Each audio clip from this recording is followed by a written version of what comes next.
Hello guys, hey bin chu thing phang ma ka siam do na hei kai kwang rep nen kai kwang rep pi ka kang lok to a chan ta hen te ka chwanga purun far ka teng so ma chan mai ka chin ka tha pa chanin a ha thing phang ma ka tha ka nga kan sok to na chan chi ai red chili ka telanga chan kan sok to nga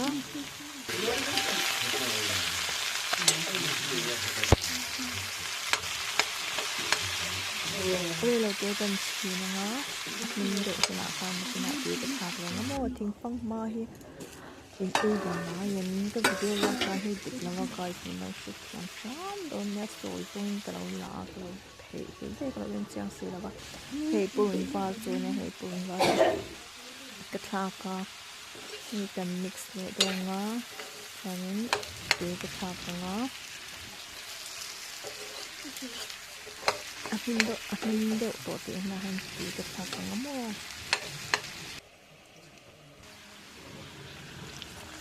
han ti ka sa ka so bo to sala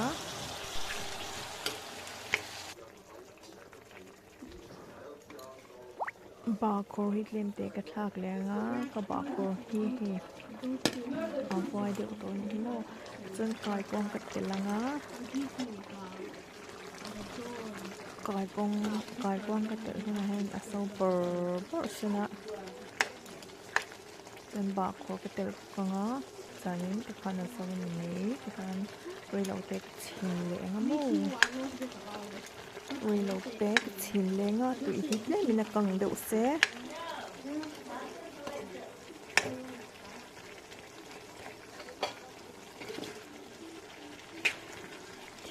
phong mơ hiện ý vì nó những papaya anh tự chuyện là thì phong mạc xưa tự về thông cho mà papaya mua hay là nịt ta mà tự mình chỗ ấy thì là bà hiểu cho nịt cho mọi guys chân thì hàng anh chỉ nếu mà tụi hero tụi sẽ cho nên sao như mấy cho nên sao phải tụi thì lẽ